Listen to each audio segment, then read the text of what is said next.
copian. Para que se copien. Eso está bueno. Ok, listo. Bueno, comenzamos entonces con una nueva materia, una nueva cátedra. Y vamos a hablar acerca de la carta de Tito, ¿ok? En esta tarde. Realmente la materia va a ser Tito y Filemón, así que es importante que preste bastante atención porque hay mucha tela que cortar de estos libros y son bastante interesantes, ¿ok? Para dar inicio, Pablo escribe esta carta aproximadamente en la década del 60 después de Cristo. Había pasado un tiempo importante después de la muerte del Señor. Y le escribe una carta pastoral a Tito, que era un hombre griego, a quien Pablo anteriormente le había predicado acerca del Evangelio, se había convertido, y luego lo envía a la isla de Creta, que es en Grecia, y lo envía con la finalidad de que él pastoree las iglesias que estaban en ese lugar. Recuerden que la iglesia de ese momento, la iglesia primitiva, no es como la iglesia actual. La iglesia primitiva compartían todas las cosas, ¿ok? Y eran comunidades, o sea, no era que de repente uno sí, uno no, sino que todo el mundo, en la medida que iba escuchando el mensaje de salvación, iban desarrollando algo, o sea, era como comunidades que se iban uniendo y compartían todas las cosas, ¿ok? Se le llama carta pastoral porque precisamente al ser Tito un pastor de la iglesia, es una carta que va dirigida directamente a él. La carta no era para toda la iglesia. Sin embargo, para nosotros es de suma importancia porque Pablo se encarga de aclararle ciertas cosas puntuales que tienen que ver con el comportamiento, que tienen que ver con la forma, que tienen que ver con el espíritu incluso, que debe tener un pastor a la hora de liderar una iglesia. No cualquier persona puede dirigir una iglesia, no cualquier persona puede pastorear. Y es importante que nosotros entendamos claramente qué cosas sí, o qué atributos sí y qué atributos no, o qué defectos no debería tener un pastor o un líder, porque eso nos va a ayudar a nosotros a identificar algo que es sumamente importante y que estamos viendo mucho en estos tiempos, que son los falsos maestros. ¿Cuántas veces acá en los devocionales no hemos visto videos que alguien lo propone de muy buena intención y resulta que lo que el video está hablando es una barbaridad? Lo hemos dicho. O si no, nos hemos encontrado con, de repente, temas que se han expuesto aquí y que sabemos pues que no están conforme a la luz de las Escrituras, que son cosas que no se deben practicar, ¿correcto? Entonces, por eso es importante que nosotros conozcamos lo que sí debe ser, y por eso la necesidad de que nosotros cada día estudiemos más de la palabra. Mire, un comentario que tiene que ver y que no tiene que ver. Nosotros estamos en un tiempo sumamente decisivo de la humanidad. Estamos en lo que la Biblia habla de los últimos tiempos. Hay mucha gente que está entretenida, que no le presta atención, hay otros que están en negocios, hay gente que se está casando. La Biblia habla de todo eso. La Biblia literalmente especifica la forma en cómo la humanidad se iba a comportar en los últimos tiempos. Y créanme que es como si estuviésemos calcando el panorama que nosotros estamos viviendo en este tiempo. Hay mucha gente que ha decidido negar la fe, hay mucha gente que le ha dado la espalda a Dios. Hay otros que gracias al Señor hemos permanecido y seguimos buscando el rostro de Dios. Pero ¿por qué les digo esto? Porque la misma Biblia enseña que en los últimos tiempos habrían hombres engañadores, amadores de sí mismos, avaros, blasfemos, que se iban a vestir de ángel de luz para distorsionar el mensaje del Evangelio. Y eso es algo sumamente delicado porque, mire, hay mucha gente que yo he visto, que conozco, que de repente tiene mucho tiempo en el Evangelio y por algún viento de doctrina, como lo describe la palabra, han negado la fe en el Señor. Y por eso es tan necesario que nosotros nos nutramos de la palabra, que cada día nosotros podamos afirmarnos más en la palabra del Señor para evitar esas cosas. Ahora bien, seguimos acá. Los destinatarios de la carta es Tito, que es colaborador griego, ya se los comenté. Fue una persona que fue delegada por Pablo para pastorear la iglesia en Creta. Ahora bien, les voy a hablar acerca del contexto histórico Dice que Creta era conocida por su cultura de mentira. Pablo lo describe en el capítulo 1. Eran personas mentirosas, perezosas y glotonas. Y la iglesia necesitaba una organización y sólido liderazgo. Pero vamos a leer aquí un poquito de qué se trata el asunto. Dice el versículo 1: Pablo, siervo de Dios y apóstol de Jesucristo, conforme a la fe de los escogidos de Dios y el conocimiento de la verdad, que según la piedad, en la esperanza de la vida eterna, la cual Dios, que no miente, prometió desde antes del principio de los siglos, y a su debido tiempo manifestó su palabra por medio de la predicación que me fue encomendada por mandato de Dios nuestro Salvador. Ese es el hola, ¿cómo estás? Y Dios te bendiga, ¿cómo te sentís? Esa era la salutación de Pablo que le estaba dando a Tito en ese momento. Y luego habla acerca de a quién va dirigida la carta. Dice: a Tito, verdadero hijo en la común fe. Fíjense que es muy específico. Gracia, misericordia y paz de Dios y del Señor Jesucristo nuestro Salvador. Allí termina el saludo de Pablo y comienza con el asunto. Dice el título que está sobre, usted sabe que cuando abrimos la Biblia, regularmente hay títulos que están allá arriba que nos hace como una introducción a lo que viene, ¿no? O sea, ¿de qué se trata? Y dice: por esta causa te dejé en Creta. O sea, el hombre va directo, para que corrigieses lo deficiente y establecieseis ancianos en cada ciudad, así como yo te mandé. El que fuera irreprensible. Bueno, ya vamos a entrar allá. O sea, en pocas palabras, Pablo envía a Tito para que establezca pastores en las iglesias. Ok, que en aquel momento se les llamaba ancianos, eran los líderes de la iglesia, porque la iglesia estaba muy dispersa. Imagínese usted un montón de gente caminando o haciendo algo, alguna actividad, sin que nadie los lidere. Sería un caos total. Parte de eso era lo que estaba sucediendo en la iglesia de Creta. Había un montón de gente que estaba en las iglesias, pero no había líderes que fuesen firmes para que ellos pudieran dirigir a la grey. Ahora aquí Pablo comienza a hacer una descripción bastante interesante del perfil de una persona. Y paso, voy un poquito más allá. Yo creo que Pablo aquí describe cómo debería ser el creyente. No tanto el líder, sino el creyente también. O sea, ¿cuál es el perfil que nosotros, como hijos de Dios, deberíamos tener? Y fíjese que dice el versículo 6: el que fuere irreprensible.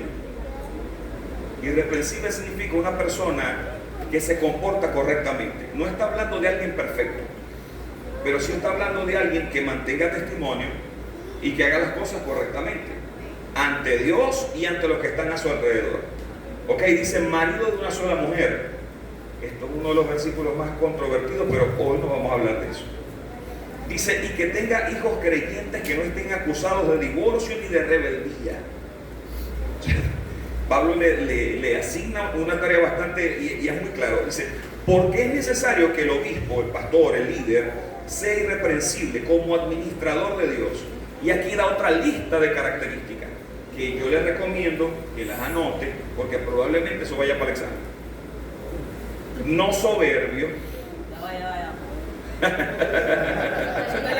Eso está en la Biblia, en el capítulo 1. Estoy hablando desde el versículo 1 realmente. Bueno, desde el 5 comienza Pablo a hacer la corrección.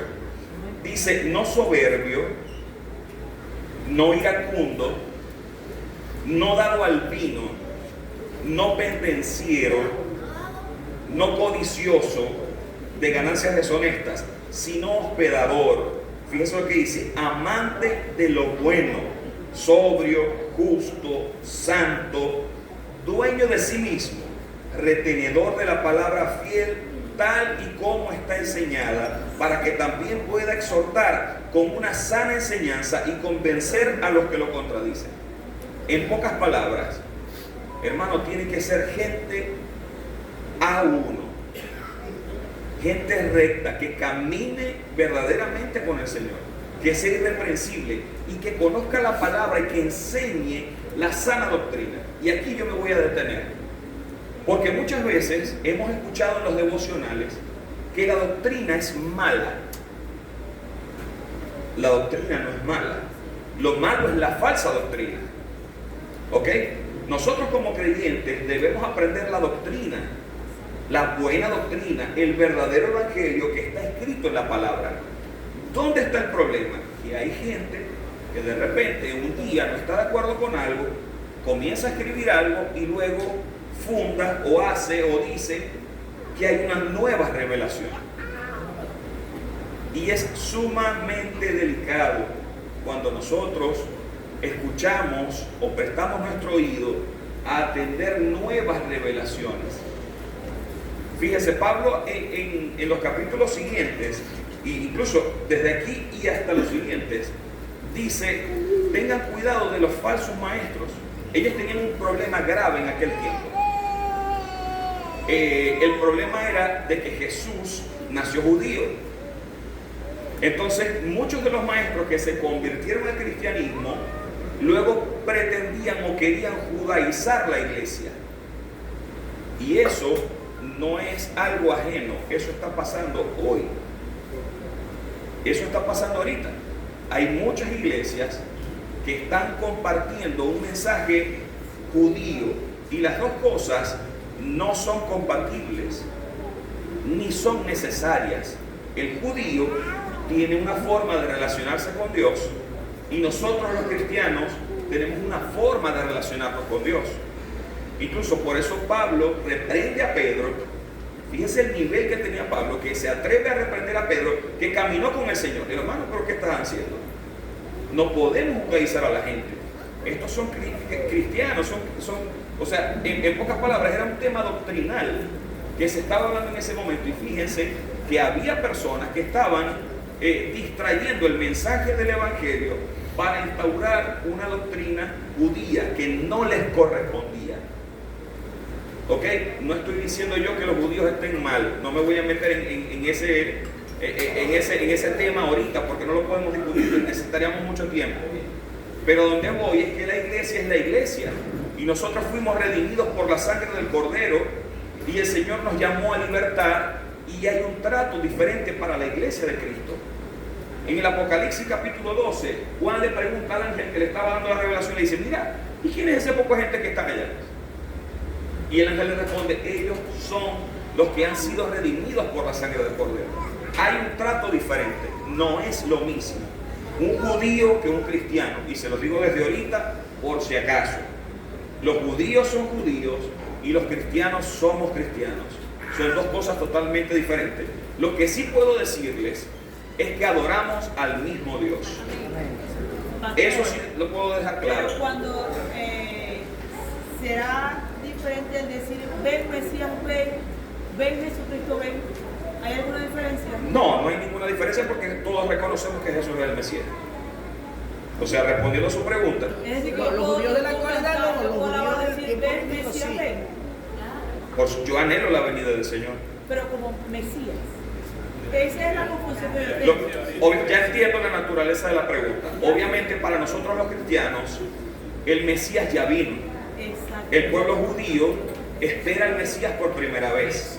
O sea, el judío ortodoxo no reconoció a Cristo como Salvador. Ellos aún esperan un Cristo. Esa es la diferencia entre ellos y nosotros. En una parte de los judíos. Porque si nosotros vemos la Biblia, y me estoy desviando un poquito, pero ya voy a volver. Si nosotros vamos a la palabra, nos vamos a dar cuenta de que muchos judíos creyeron. ¿Sí? Un montón de judíos creyeron en el mensaje de Jesús. Entonces no podemos decir que todos los judíos son ortodoxos y niegan a Jesús. Por ahí hay una corriente de pensamientos que dice eso, que el judío, que todos los judíos, no. Si la Biblia enseña de que detrás de él iba un montón de gente y Jesús solo predicó en Israel, Jesús no predicó fuera de Israel. Adelante, hermano.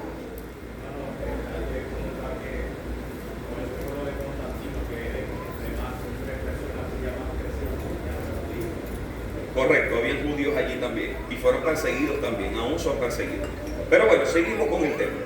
Entonces dice: no dados al vino, no pendencieros, no codicioso de ganancias deshonestas, sino hospedador, amante de lo bueno, sobrio, justo, santo, dueño de sí mismo, retenedor de la palabra fiel. Ahora bien, dice: porque hay muchos contumaces, habladores de vanidades y engañadores, mayormente de la circuncisión, lo que les vengo hablando de los judíos, a los cuales es preciso tapar la boca. Fíjense el nivel tan brutal con el que Pablo está hablando. O sea, yo no estoy parafraseando, estoy leyendo textualmente lo que Pablo escribió. Dice, a ver, ¿dónde iba? Tapar la boca, que trastornan casas enteras, enseñando por ganancias deshonestas lo que no conviene.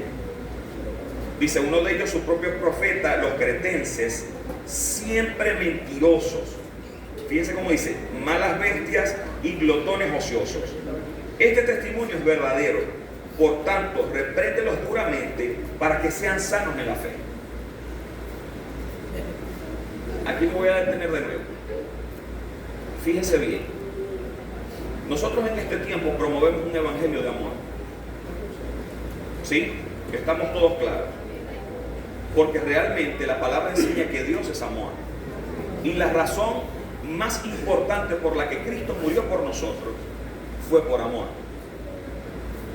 Ahora bien, el amor no puede servirnos a nosotros de excusa para vivir una vida desenfrenada y haciendo lo que nos place. Aquí es donde el mensaje se vuelve un poquito amargo, se pone la cosa un poquito dura, porque a nosotros, al ser humano, le gusta hacer su voluntad. Mire, yo tengo ahorita una situación con mi niña, con Isabel, mi hija mayor. Ayer la maestra le llamó la atención varias veces y ella vino, se sentó en la silla y cuando se sentó le miró a la maestra y le dijo, ¿ya estás feliz? Ya me senté. La hija del pastor. Sí, mi hija también tiene problemas y debilidades. Y yo he estado enseñándole a ella de que ella necesita obedecer, de que ella no puede hacer lo que le provoca. Muchas veces nosotros pasamos como niños queriendo vivir un evangelio que no está en la palabra. Hay cosas que la cultura, el mundo, como usted lo quiera llamar, establece o quiere inculcarnos que no son de Dios. No son de Dios. ¿Y qué sucede? Que cuando venga la justicia del Señor, entonces es donde muchos van a querer salir corriendo. Mire, las relaciones fuera del matrimonio no son de Dios. Decir malas palabras no es de Dios. De repente, no, pero es que yo tengo 60 años diciendo malas palabras. Hermano, ¿sabes qué? Arrepentite, apártate de eso. Ahora, ojo, y quiero hacer una aclaratoria. De repente hay gente que su debilidad y su lucha sean las malas palabras. Así como para otros es la mentira. Pero como la mala palabra la escuchamos y la mentira no la sabemos, entonces señalamos duro al de las malas palabras. ¿Sí me explico? O sea, veamos las cosas desde el amor, veamos las cosas como tienen que ser, pero el hecho de conocer esto, y se los digo, porque no quiero que usted entre en una posición de juicio en contra de su hermano. La Biblia es clara. Nosotros, Dios nos ha dado discernimiento y buscamos la sabiduría, no es para reprender a nuestro hermano, es para reprender la conducta incorrecta o la doctrina falsa que se pueda estar predicando. Eso sí, yo recuerdo que hace 3 años cuando hablaba con el jefe, él me decía, Eli, vamos a hacer un movimiento. Ajá, ¿y qué es eso? Se va a llamar Guerreros de Cristo. Vamos a defender la verdad del Evangelio. Yo estaba emocionado, porque yo estaba en mis días de legalista. Sacaba la espada y obviamente todos pasamos por eso. Quizás en ese momento estaba un poco inmaduro, pero uno va creciendo y eso es importante. Y luego me di cuenta que sí, vamos a defender la verdad del Evangelio, pero vamos a defenderla desde el amor. Entonces por eso soy muy claro. Seamos cuidadosos, estudiamos la palabra, vemos lo que dice la Biblia, pero eso no nos da el derecho de sacar una pistola y dispararle al que está a nuestro lado. Al contrario, si usted quiere disparar, dispárele al diablo, porque la Biblia dice que nuestra lucha no es contra carne y sangre, sino contra principados, potestades, gobernadores de la tiniebla, huestes de maldad. Entonces, si usted está viendo una conducta mala en su hermano, ¿sabe qué tiene que hacer? Primero, arrodillarse. Y después que usted se arrodille y llore por su hermano, entonces pídele al Señor la madurez y la sabiduría para llegar y decirle, ¿sabes qué? He estado viendo que estáis haciendo estas acciones y creo que está mal. ¿Ven la diferencia? Hay una diferencia abismal entre sacar la pistola y decir, no, porque vos tal. ¡Ey! Cuidado. Si la misma Biblia nos enseña de que antes de mirar la paja del hermano, saquemos la viga del ojo. Y todos aquí tenemos debilidades, todos aquí tenemos situaciones con las que lidiamos. Así como mi niña tiene esa debilidad, tiene esa dificultad, y de repente yo también puedo tener otro montón. Lo que pasa es que ustedes solamente me ven aquí cuando estoy predicando, pero de repente ustedes me ven en mi casa y se van a dar cuenta de que yo también tengo cosas. Pregúntele a mi esposa para que vea que es la que lidia conmigo. Te va a decir, dale, viví con él. Y es normal, porque a veces queremos vender un evangelio donde todo es perfecto, donde estamos todos muy bonitos. Y sabe una cosa, la mayoría de esos ejemplos son sepulcros blanqueados. Es mejor reconocer, y mire, y no es que me vayan a votar, el jefe es claro en eso. Hermano, reconocer la debilidad. Y él lo dice, felito, grosero, no sé qué, no. Yo a veces lo escucho hablar y a mí me da cosa, ¿cómo está hablando el hijo? Pero es que es verdad, él tiene que identificar los defectos y exponerlos a su hijo y hacer que los corrija. Pero nos da miedo porque el hijo del pastor. Eso no se imaginan el daño que ha hecho a la iglesia. Mucho daño. Entonces, seamos nosotros cónsonos, conscientes, sabios a la hora de analizar y de ver todas estas cosas. Pablo les está dando durísimo en su posición de apóstol, que estaba enseñando la palabra. Y fíjense el tono en el que Pablo habla. De repente esta carta no fue hecha para que los cretenses la escucharan. Porque imagínense que yo escribo una carta y le diga, no, porque es que los guerreros, ojo, esto es una mera suposición, es porque los guerreros están atendiendo fábulas judaicas y no obedecen los mandamientos y son engañadores ¿pero qué fue? A cuenta de que, si me explico, Pablo tiene un tono porque le está escribiendo a Tito. No es una carta abierta como la de Corintios, no es una carta abierta como la de Gálatas, que era para toda la iglesia. Por eso es que vuelvo y repito, esto fue una carta pastoral de un apóstol dándole instrucciones claras al pastor del lugar. Entonces nosotros no podemos pretender tener una actitud para comenzar a hermano, me querías decir algo ahorita, ya me dijiste, eras vos, hermano, ¿qué me ibas a decir?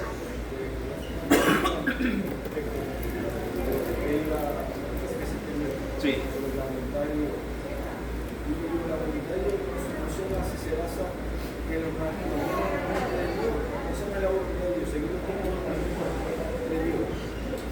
Realmente no. Los mandamientos son los mandamientos y la voluntad de Dios es la voluntad de Dios. La Biblia cuando habla acerca de la voluntad de Dios, en uno de los pocos versículos donde describe cuál es la voluntad de Dios, dice, porque la voluntad de Dios es que nadie se pierda, sino que todos procedan al arrepentimiento. Ese es uno de los pocos versículos donde describe textualmente cuál es la voluntad del Señor.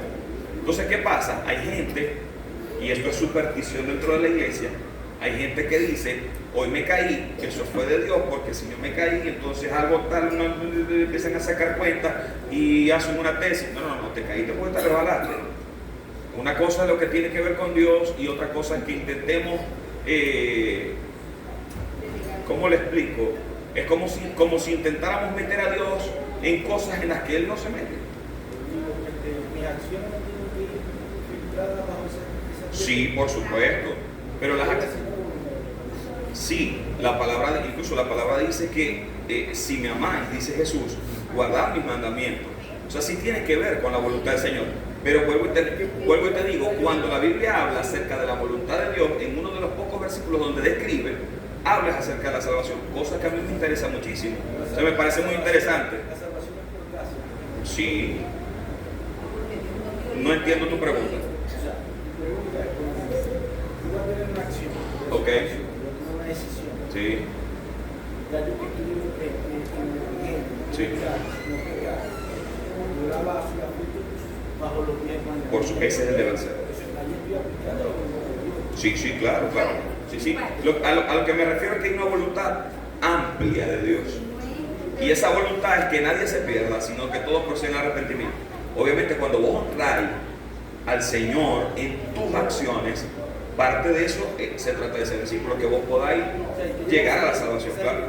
Sí, sí, claro, claro que sí, claro que sí.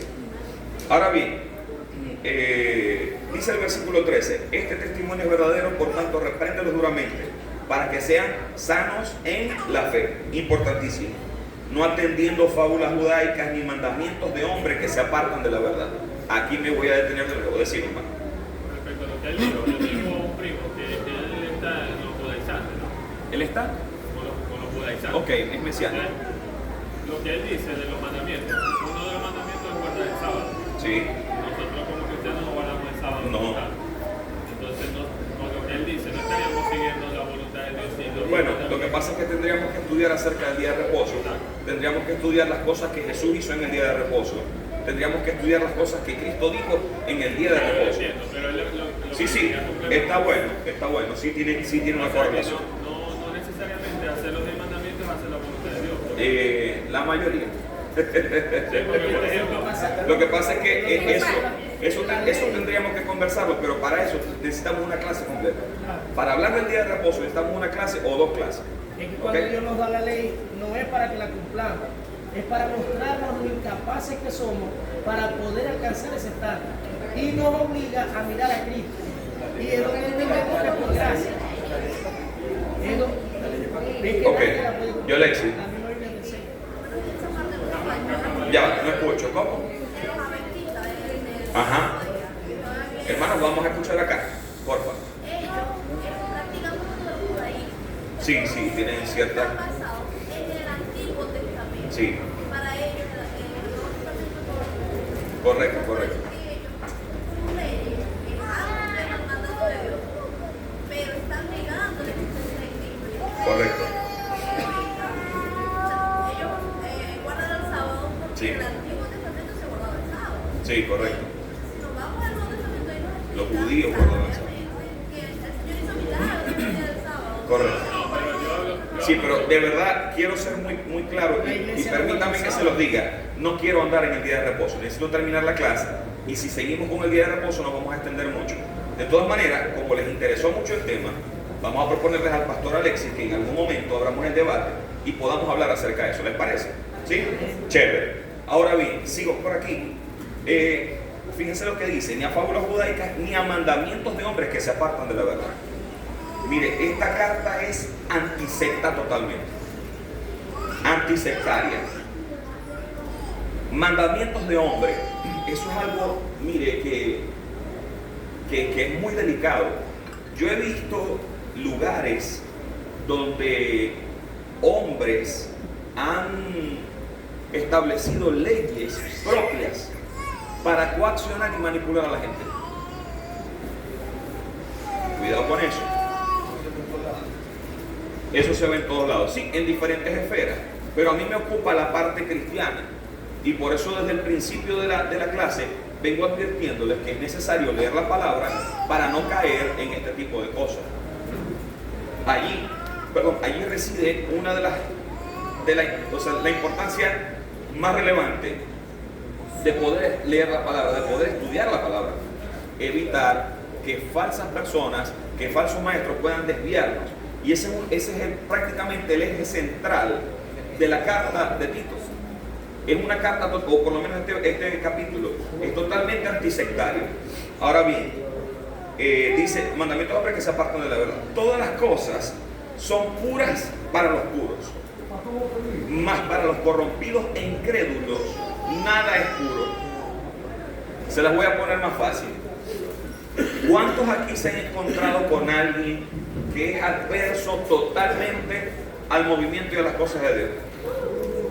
Ok, ahora bien, les pregunto, ¿esas personas son un testimonio o son un ejemplo de cómo un creyente debe comportarse?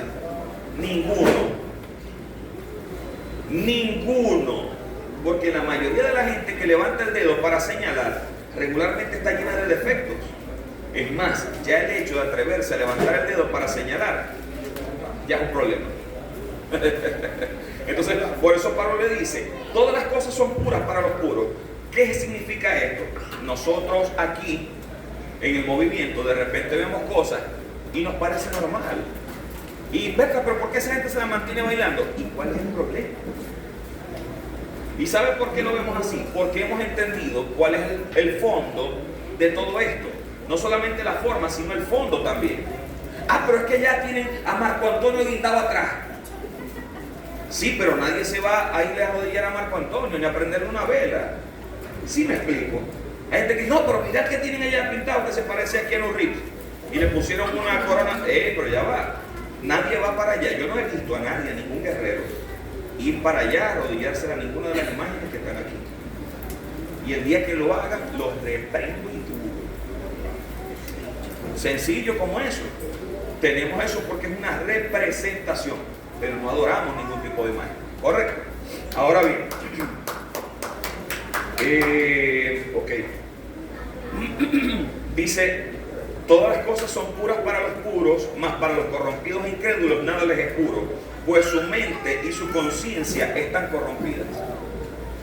Profesan conocer a Dios, pero todos los hechos lo niegan, siendo abominables, rebeldes, reprobados en cuanto a toda obra. En cuanto a toda buena obra. Y así termina Pablo el primer capítulo de Tito. Fíjense lo curioso que es. Ahora bien, hay puntos relevantes. Anoten, probablemente examen. Dice que tiene la carta, que son los propósitos principales, y hay 4. Uno es establecer ancianos calificados en la ciudad. Lo que les decía hace rato. Las personas que estén capacitadas son los que pueden dirigir y liderar. 2, enseñar una doctrina sana que produzca una conducta piadosa. ¿Sí? Número 3, confrontar a los falsos maestros. Número 4, instruir sobre las responsabilidades de cada grupo de la iglesia.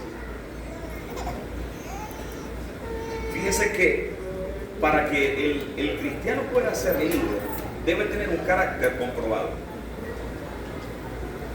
No cualquiera puede ejercer ministerio ni liderazgo. Y esto no es una exclusión para nadie, al contrario, es una invitación. ¿Es una invitación a qué? Una invitación a ponernos a la altura de la gracia. Si yo pretendo hacer algo para el Señor y se me ha dado una responsabilidad, yo necesito estar a la altura de la gracia que he recibido. El colmo sería que a mí me instituyan como líder de algo y yo tengo una conducta reprobada. Esté hablando mal de todo el mundo, esté murmurando de todo el mundo, esté generando problemas, no me comporte de forma correcta. ¿Se imaginan ese de pelota? Un líder en esas condiciones. Correcto. Y ese es el problema, lo que dice la hermanita aquí, que quedará para la iglesia. Y por eso es que debemos ser cuidadosos. Y fíjese que me gusta donde dice, debemos ser defensores de la sana doctrina. Defensor, yo soy defensor acérrimo mire, le voy a contar un testimonio. Hace par de años atrás, en el auditorio de clínica, se publicó un video que hablaba acerca de una iglesia en México que se llamaba La Luz del Mundo. No es la luz del mundo de aquí, ¿ok? Creo que no tienen nada que ver. Y si tienen que ver, no es problema de nosotros. Era la de allá, la de México. Resulta que ese señor, el que era apóstol en ese momento de esa iglesia, era un hombre que tenía una red de prostitución, una red de desfalco de dinero, una red de manipulación brutal. Brutal. O sea, era una cuestión totalmente diabólica. Era satánico lo que ese hombre estaba haciendo allá. Y la gente creía que realmente él era el enviado de Dios. Hubo alguien que dijo en el auditorio que esa era la iglesia evangélica. Hermano, yo tuve que llegar a la casa a pedirle perdón al Señor, porque de verdad ese día yo sentí el celo de Dios. A mí me consumió el celo. Yo me paré y expresé mi idea acerca de eso. Y obviamente eso, en primer lugar, no era una iglesia, era una secta En segundo lugar, mucho menos era una iglesia cristiana evangélica. Y en tercer lugar, ese tipo no era ni un apóstol ni un pastor del Señor. Y desde ahí yo me he convertido en defensor acérrimo acerca de la doctrina verdadera, porque de verdad me molesta, y se lo confieso, me molesta el hecho de que se diga o que se tome la iglesia como algo de burla, cuando la iglesia es una institución de Dios. Me molesta que a los pastores de verdad se les compare con gente que se dedica a hacer maldad. Es como que yo diga que porque de repente vimos a un guerrero tomándose algo o haciendo algo, yo diga, todos los guerreros son iguales. Eso se pretendió hacer en ese momento, y obviamente varios nos paramos y dimos la explicación de por qué eso no era así. Pero a donde voy es que nosotros no podemos comernos el discurso de que cualquier persona con un micrófono, una corneta y 4 paredes es un pastor. Y no podemos comernos el discurso de que todo lugar encerradito con un techito es una iglesia. Porque la iglesia tiene que tener frutos de que es una iglesia. Y los pastores deben dar frutos de que son pastores. Así como también usted como creyente y yo como creyente necesitamos también dar frutos de que somos hijos de Dios, de que somos verdaderos creyentes. Porque también hay mucha gente que sale a la calle y dice, yo soy cristiano, yo soy evangélico, yo soy esto, yo soy lo otro, y resulta que está viviendo su vida de la manera en que le plació y pretende mostrar de que eso es una vida o una conducta cristiana. Por eso es que hay mucha gente, y sé que se va a identificar con esto, que dice, para ser como él, prefiero ser lo que soy yo. ¿Sí? Ahora bien, aplicación práctica del libro de Tito. Evaluar líderes por criterios bíblicos y no solo dones. Me gusta esto, porque hay gente que se puede mover en el don de Dios y no estar bíblicamente correcto. Eso se lo explico después, porque si no, no vamos a entender ahorita. 2. Desarrollar el carácter antes de buscar posición. Lo que veníamos hablando. Que el que pretenda tener un liderazgo, hermano, asume la responsabilidad de estar a la altura de la gracia. Defender la verdad con amor y firmeza. Eso debemos hacerlo como creyentes del Señor. Y examinar la propia vida, o sea, nuestra propia vida, a la luz de los estándares bíblicos. Hay gente que dice, yo soy cristiano, yo tal, y yo soy evangélico, pero ¿y dónde están tus frutos? ¿Cómo te estás comportando? ¿Realmente estás haciendo lo que la Biblia habla de que tiene que hacer un creyente? ¿O es que simplemente un día te paraste y dijiste, soy evangélico, y saliste al mundo a hacer lo que te plació? Y pasa mucho, aunque a usted le parezca jocoso, le pasa mucho. Hay gente que se levanta un día, se paró con el pie derecho y pisó mal el dedo meñique y allá te voy. Y mire, y eso le pasó al que fundó los Testigos de Jehová, eso le pasó al que fundó los mormones, eso le pasó al que fundó la Iglesia Adventista del Séptimo Día, y me disculpan que los tenga que nombrar, pero si ustedes buscan quién fundó esa iglesia, se van a dar cuenta que fueron personas. Ahora nosotros hemos creído que quien fundó la iglesia a la que nosotros pertenecemos es la iglesia de Cristo. Amén. Amén. Gloria a Dios. Ahora bien, para terminar, ¿qué cualidades de Tito capítulo 1 necesito desarrollar más? Lea el texto, lea Tito 1 y examínese. Nosotros debemos examinarnos todo el tiempo. Pablo lo dijo un montón de veces, examínese cada uno a sí mismo. ¿Ok? Número 2, ¿cómo puedo defender la sana doctrina en mi contexto? O sea, desde donde yo estoy, desde la posición que tengo, desde el lugar donde trabajo, desde el lugar donde ocupo en mi familia, ¿cómo puedo defender la palabra de verdad, la sana doctrina? 3, mi vida familiar respalda mi testimonio público. Un testimonio más y me despido. Usted sabe que Digini está visitando las familias y a mí me visitó. Resulta que cuando ella está preguntando, ella está haciendo la entrevista, viene y se voltea para Isabela y le dice, Isabela, ¿y cómo son tus papás? Una gota fría corrió por mi espalda. No porque esté pretendiendo ocultar algo, sino porque yo sé lo ocurrente que es mi niña. Demasiado, o sea, es una broma que no tiene filtro. Y ella viene y dice, bueno, mis papás son buenos, pero mi papá juega poco conmigo. Aprovechó la oportunidad. Mi hermano me tiró con plomo fino. Ella no entendía, y ojo, créame que yo soy anti estándar, anti imagen. O sea, yo nunca voy a pretender vender una imagen de mí que no es. No sirvo para eso. No sirvo para eso. Sí guardo mi testimonio, intento guardarlo siempre.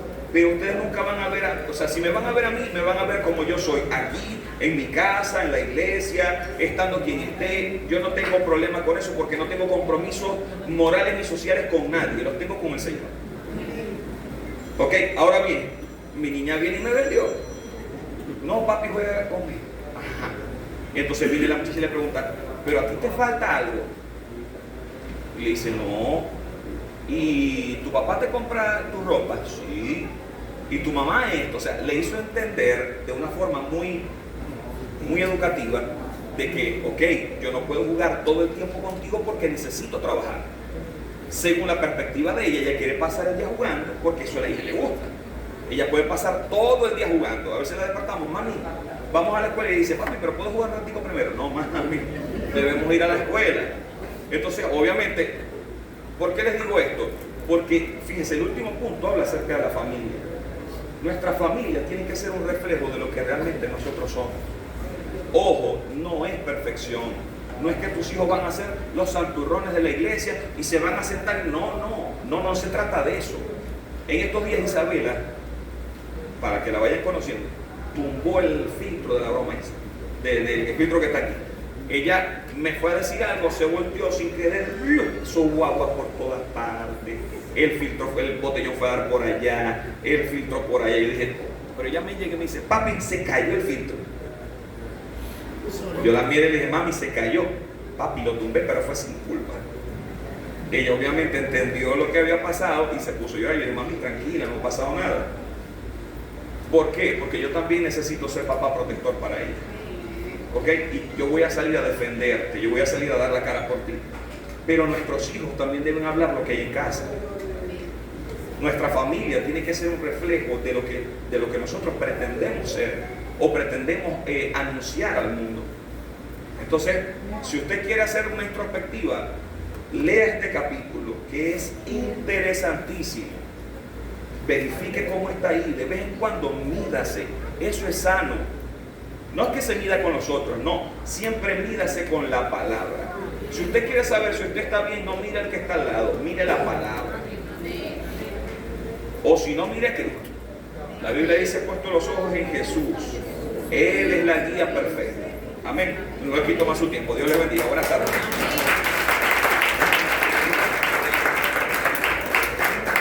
Pastores, solo van a pasar por los grupos, esa imagen. Sí, la guía, sí. Yo creo que ya se pasó. Creo que ya se pasó la guía. Gracias.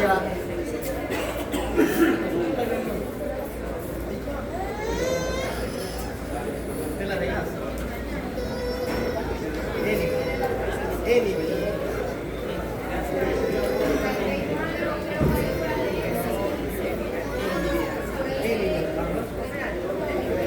Ve bajito.